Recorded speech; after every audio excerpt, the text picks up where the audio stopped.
Mark chapter 10 beginning from verse 1, ivangeli kaMarku isahluko wasuka lapha weza emkhawulweni yaseJudiya ngaphesheya kweJordani. Izixuku zabuye zabuthana kuye, waphinda wabafundisa abantu njengokujwayela kwakhe.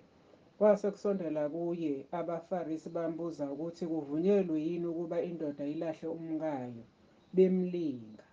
Waphendula wathi kubo, uMose waniyala ngokuthini na? Bathi, uMose wavuma ukuba kulotshwe incwadi yesahlukaniso alahlwe. UJesu wayesethi kubo, ngenxa yobulukhuni benhliziyo yenu wanilobela lowo myalo. Kepha kusukela ekuqaleni kokudalwa uNkulunkulu wabenza owesilisa nowesifazane. Ngenxa yalokho umuntu uyakushiya uyise nonina, anamathele kumkakhe. Labo ababili bayakuba nyamanye. Ngakho abasebabili, kepha sebenyamanye. Ngakho-ke lokho akuhlanganisileyo uNkulunkulu makungahlukaniswa umuntu. Besendlini abafundi babuye bambuza ngalokho.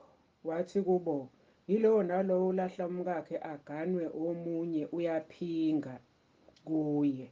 Naye uma elahla indoda yakhe agane enye uyaphinga. Khona baletha kuye abantwana kuba abaphathe, kepha abafundi babakhuza. Kodwa uJesu ekubona wathukuthela wathi kubo, vumelani abantwana beze kimi, ningabenqabeli, ngoba umbuso kaNkulunkulu ungabanjalo. Ngiqinisile ngithi kini, yilowo nalowo ongamukeli umbuso kaNkulunkulu njengomntwana kasoze angena kuwo. Wabagona, wababusisa, ebeka izandla phezu kwabo.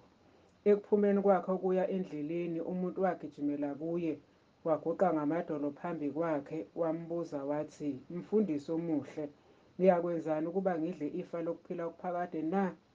Kepha uJesu wathi kuye, ungibizelani ngokuthi ngimuhle na?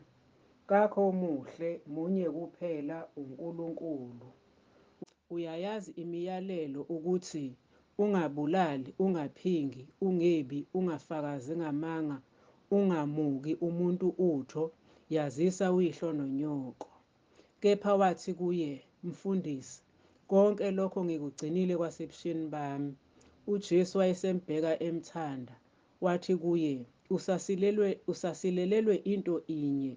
Hamba uthengise ngakho konke onakho, uphe abampofu, khona uzakuba negugu ezulwini, uze ungilandele. Kepha wanyukumala ngalelozwi, wamuka edabukile, ngokuba wayenengcebo enkulu. UJesu waqalaza, wathi kubafundi bakhe, kulukhuni kangakanani kwabanomnotho ukungena embusweni kaNkulunkulu. Kepha abafundi bethuka ngamazwi akhe. UJesu wabuye waphendula wathi kubo, bantwana, kulukhuni kangakanani kwabethemba umnotho ukungena embusweni kaNkulunkulu. Kulula ukuba ikamela lingene ngentunja yosungulo kunokuba onothileyo angene embusweni kaNkulunkulu. Bamangala kakhulu. Bathi omunye komunye, pho kungasindiswa bani na? UJesu ebabheka wathi, kubantu akunakwenzeka, kepha kuNkulunkulu akunjalo, ngokuba kuNkulunkulu kungenzeka konke. UPetro wathatha wathi kuye, bheka thina sishiye konke sakulandela. UJesu wathi, ngiqinisile ngithi kini, akukho umuntu oshiye indlu, noma abafowabo, noma odadewabo, noma unina, noma uyise, noma abantwana, noma amazwe ngenxa yami nangenxa yevangeli, ongayikwamukeliswa ngekhulu. Manje kulesi sikhathi izindlu, nabafowabo, nawodadewabo, nawonina, nabantwana, namazwe kanye nokuzingelwa, nasenkathini ezayo ukuphila okuphakade. Kepha abaningi abokuqala baya kuba ngabokugcina, abokugcina babe ngabokuqala. Babesendleleni bekhuphukela eJerusalema. UJesu wayehamba phambi kwabo. Ababelandela babethukile besaba, wayesethatha futhi abayishumi nambili waqala ukubatshela okuza kumehlela ethi, bhekani sikhuphukela eJerusalema, indodana yomuntu iza kukhashelwa kubapristi abakhulu nababhali, baza kuyinqumela ukuba ife, bayikhaphele kwabezizwe. Baza kuyikolodela, bayikhafulele ngamathe, bayishaye, bayibulale, kepha emva kwezinsuku ezintathu iza kuvuka. Kwase kusondela kuye oJakobe noJohane amadodana kaZebedewu, bathi kuye, Mfundisi, siyathanda ukuba usenzele lokhu esiza kukucela kuwe. Wathi kubo, nifuna ukuba nginenzeleni na? Bathi kuye, siphe ukuba sihlale omunye ngakwesokunene sakho, omunye ngakwesokhohlo sakho enkazimulweni yakho. Kepha uJesu wathi kubo, anikwazi enikucelayo. Ningasiphuza yini isitsha engisiphuza mina, nibhaphathizwe ngombhaphathizo engibhaphathizwa ngawo na? Bathi kuye, singakwenza. UJesu wathi kubo, isitsha engisiphuza mina niyakusiphuza, nibhaphathizwe ngombhaphathizo engibhaphathizwa ngawo mina. Kepha ukuhlala ngakwesokunene sami nangakwesokhohlo akusikho okwami ukupha ngakho, kodwa kungokwalabo abakulungiselelweyo. Bathi ukuzwa lokho abayishumi baqala ukuthukuthelela oJakobe noJohane.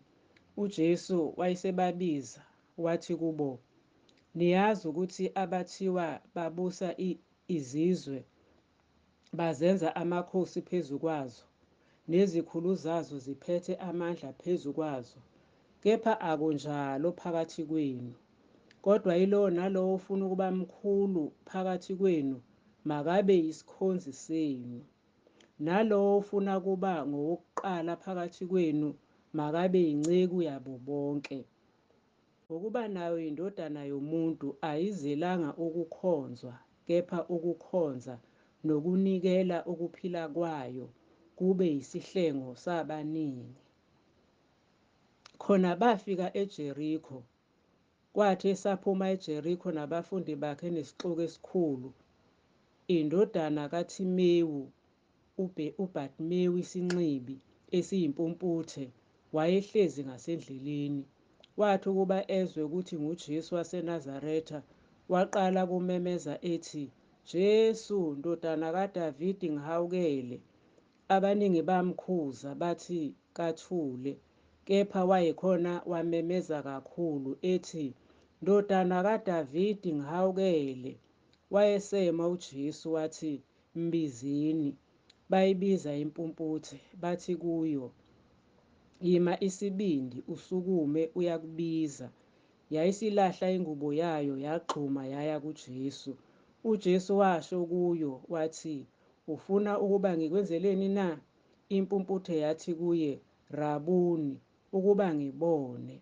UJesu wathi kuyo, hamba-ke, ukukholwa kwakho kukusindisile.